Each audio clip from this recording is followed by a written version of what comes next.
बहुत साल पहले की बात है। एक छोटे से गांव में एक नाई रहता था। उस नाई के घर पर उसकी बीवी और उसका एक बेटा रहता था। नाई के मन में बिल्कुल शांति नहीं थी, क्योंकि उसका बेटा दीनानाथ, जो कि 20 साल का था, लेकिन वो नाई का काम सीखना ही नहीं चाहता था।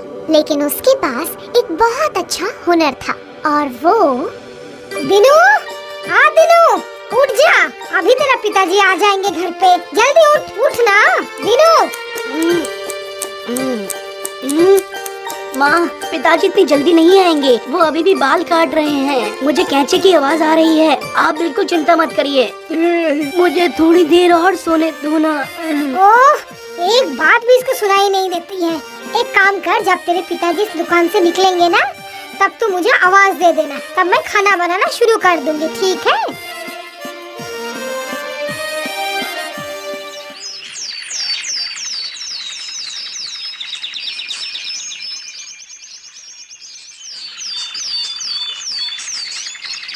माँ, पिताजी आ रहे हैं, खाना तैयार रखो। ठीक है।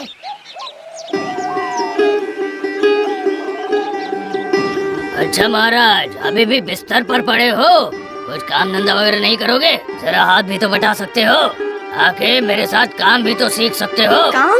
और वो भी बाल काटना? ये मैं हरगिज नहीं करूँगा। मैं दूर दूर की आवाजें सुन सकता हूँ, ये क्षमता है मेरे पास। बाल काटने से भी बड़ा काम करूँगा मैं एक दिन।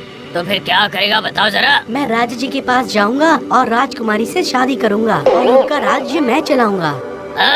इतने बड़े बड़े ख्वाब मत देख। अगर सच में कुछ करना है तो घर से बाहर निकल और देख जरा, काम का न काज का, दुश्मन अनाज का। हैं? इतनी सी बात के लिए आपने मुझे खरी खोटी सुनाई। माँ, मैं आज ही घर छोड़ के चला जाऊंगा। इतनी खरी खोटी सुनने के बाद मैं यहाँ नहीं रहूंगा। मैंने बिल्कुल सही कहा। मैं दिन भर मेहनत करता हूँ और ये लेटे लेटे राजकुमारी से शादी के सपने देखता रहता है। जा, निकल निकल जा, अभी के अभी जा। हाँ, मैं अभी जा रहा हूँ, अभी जा रहा हूँ। आप लोगों को छोड़ के मैं अभी चले जाता हूँ। दिनू, दिनू बेटा, सुन मेरी बात। कहाँ जा रहा है तू बेटा? मत जा बेटा। दिनू,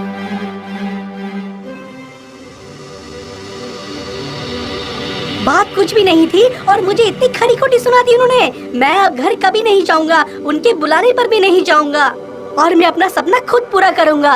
और अब जब तक मैं अपना सपना पूरा ना कर लूं, मैं घर लौटूंगा ही नहीं।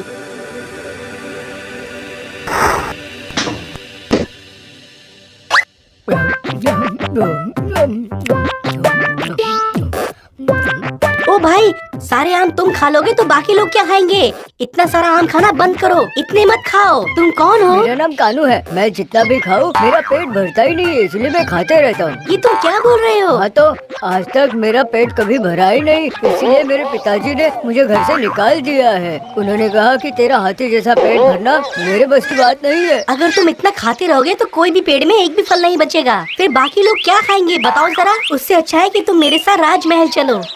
राजमहल? हाँ, राजमहल। राजमहल पहुँचेंगे ना तो वहाँ पर खाने पीने की कोई भी कमी नहीं रहेगी। चलो चलो चलो, अब मेरे साथ चलो। हाँ ठीक है, चलो चलो राजमहल चलते हैं। हाँ, तुम्हारे जैसा ही मेरे पास भी एक खूबी है। चलो चलते चलते तुम्हें बताता हूँ।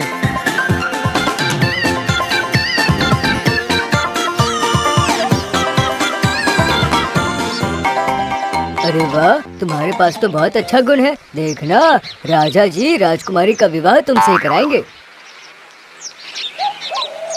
दोस्त, तुमने कोई आवाज सुनी? पता नहीं यहाँ पर कौन जोर जोर से खराटे मार के सो रहा है। हाँ, बहुत दूर से आवाज आ रही है। चलो जाके देखते हैं, पता नहीं कौन सो रहा है।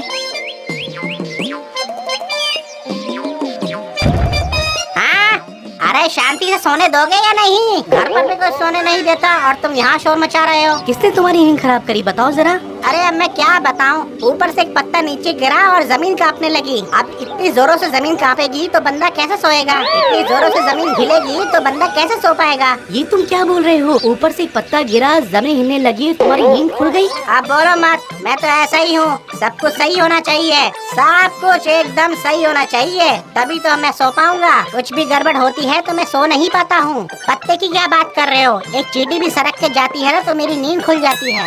एक केचुआ भी चलता है ना तो उससे मुझे गुदगुदी होती है, उससे मेरी नींद तुरंत खुल जाती है। अरे वाह, तुम्हारे पास भी एक अद्भुत कला है। चलो मेरे साथ राजमहल चलो, वहाँ तुम आराम से सो पाओगे। पर तुम कौन हो ये तो बताओ, अपने बारे में कुछ तो बताओ। वो हम तुम्हें चलते चलते बताएंगे।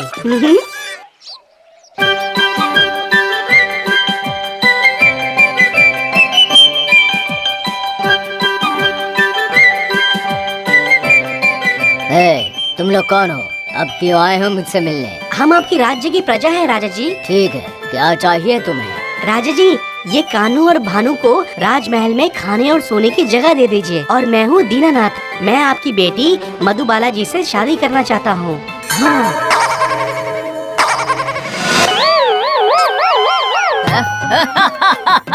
शादी है? राजकन्या से शादी है? बहुत बढ़िया, तुम्हारी हिम्मत की दाद देनी पड़ेगी। हाँ, ये बात सही है कि मेरे बेटी की शादी की उम्र हो चुकी है, पर मैं उसकी शादी तुम्हारे साथ नहीं करवा सकता। ऐसे कैसे संभव है? राह चलते आदमी के साथ शादी करा दूं? मैं उसके लिए काबिल इंसान ढूंढ रहा हूँ।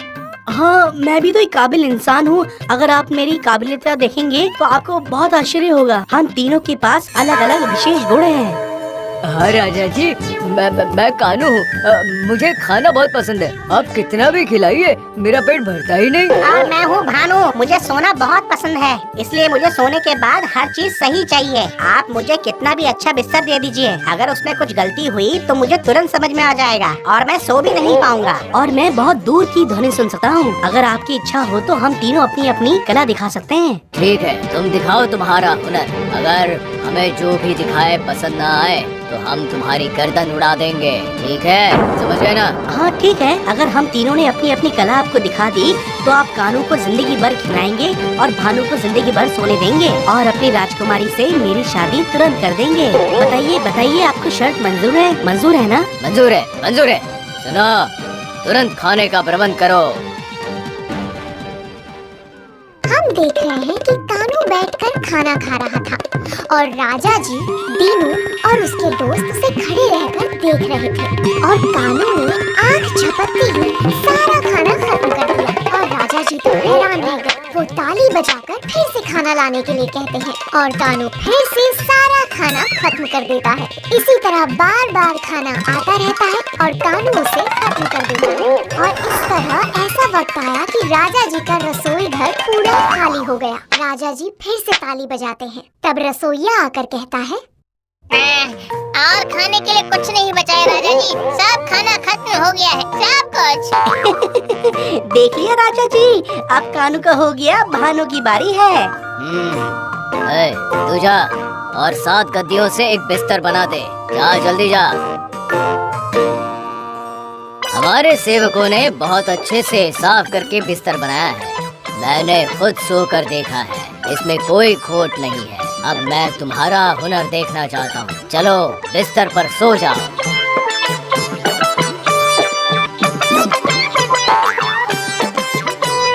क्या हुआ? क्यों उठ गए? मुझे नींद नहीं आ रही है राजा जी, बिस्तर में मुझे कुछ चुभ रहा है। क्या चुभ रहा है? ये 6 और 7 गद्दे के बीच में छोटा सा बाल है, वही बाल मुझे सोने नहीं दे रहा है। अब मैं क्या करूँ, मैं कैसे सोऊं?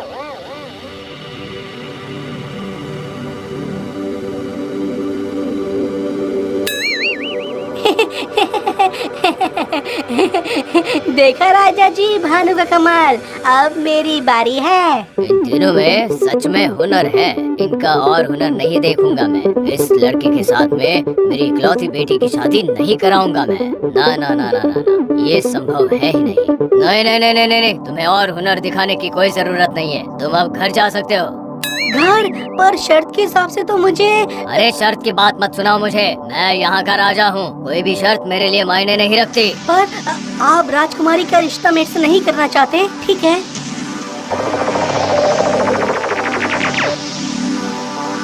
हाँ सुन लीजिए, मैंने अभी सुना कि घोड़े के अस्तबल में मंत्री और सेनापति आप लोग मारने का तरकीब सोच रहे हैं। मैंने अभी सुना है। क्या बकवास कर रहे हो तुम? मैं सही कह रहा हूँ राजा जी, मानिए मेरी बात। ये देखो वो वही बात कर रहे हैं, आपको मारने की ही बात कर रहे हैं। जैसे ही आप अपने कमरे में सोएंगे, वो आप आज रात को ही वो आपको मारेंगे। सेनापति और मंत्री दोनों मिलकर आपको मारेंगे। क्या बात कर रहे हो? किंतु? कोई किंतु नहीं राजा जी, आज रात को आपके साथ हमें रहने दीजिए। मेरे दिमाग में एक तरकीब आई है कि कैसे मैं आपको बचा सकता हूँ। देर रात हो जाती है। राजा के शयन कक्ष के बाहर मंत्री और सेनापति आकर खड़े हो जाते हैं।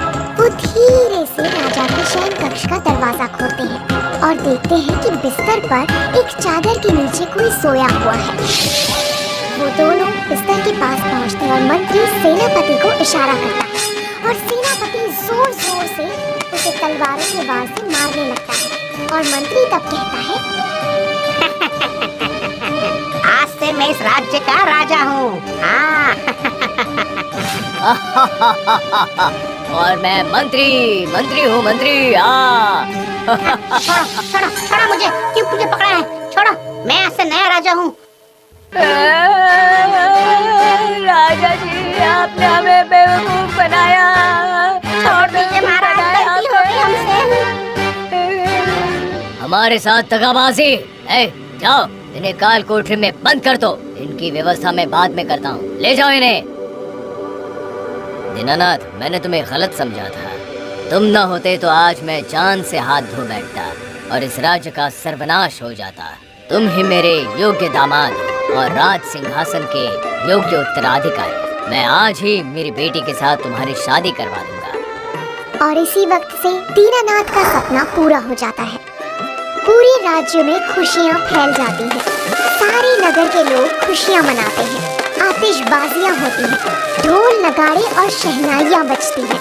हम देखते हैं कि कानू खाना खा रहा है, भानु सो रहा है और दीनू का विवाह संपन्न होता है राजकुमारी के साथ।